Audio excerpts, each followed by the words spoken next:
ലഹരി പരിശോധനയ്ക്കിടെ ഹോട്ടലിൽ നിന്ന് ഇറങ്ങിയോടിയ ഷൈൻ ടോം ചാക്കോയ്ക്കെതിരെ പോലീസ് തൽക്കാലം കേസെടുക്കില്ല. പരാതിയോ തെളിവോ ലഭിച്ചാൽ കേസെടുക്കുമെന്നും പോലീസ്. അതേസമയം ഓടി രക്ഷപ്പെട്ട സംഭവത്തിൽ പോലീസ് നടനിൽ നിന്നും വിശദീകരണം തേടും.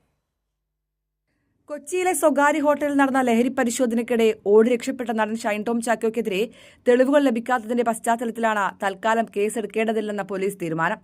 ഡാൻസ് ഓഫ് സംഘം മുറി പരിശോധിച്ചെങ്കിലും ലഹരി വസ്തുക്കളുടെ ഉപയോഗമോ ലഹരി വസ്തുക്കളോ കണ്ടെത്താത്ത സാഹചര്യത്തിൽ കേസെടുക്കാനുള്ള വകുപ്പുകളില്ല. എന്നാൽ സംഘത്തെ കണ്ടപ്പോൾ ഷൈൻ ടോം ചാക്കോ എന്തിനു ഓടി രക്ഷപ്പെട്ടു എന്നത് സംബന്ധിച്ച് പോലീസ് വിശദീകരണം തേടും. ഇതിനായി നടനെ നോട്ടീസ് നൽകി ഉടൻ വിളിപ്പിക്കും. എറണാകുളം നോർത്തിലുള്ള സ്വകാര്യ ഹോട്ടലിലെ 3-ാം നിലയിൽ നിന്നാണ് ഷൈൻ ഇറങ്ങിയോടിയത്. താമസിച്ചിരുന്ന മുറിയുടെ ജനാല വഴി 2-ാം നിലയിലേക്ക് ചാടിയ നടൻ പിന്നീട് സ്റ്റെയർകേസ് വഴി പുറത്തേക്കോടുന്നതിന്റെ CCTV ദൃശ്യങ്ങൾ പുറത്തു വന്നിരുന്നു. അതിനിടെ താൻ എവിടെയെന്ന് ചോദിക്കുന്നവരെ പരിഹസിച്ച് ഷൈൻ ടോം ചാക്കോ ഇൻസ്റ്റഗ്രാമിൽ പോസ്റ്റിട്ടു. ശുചിമുറിയിലേക്ക് ഓടിക്കയറി തിരിച്ചിറങ്ങുന്ന വീഡിയോയാണ് ഷൈൻ പങ്കുവച്ചത്. കൈരളി ന്യൂസ്, കൊച്ചി.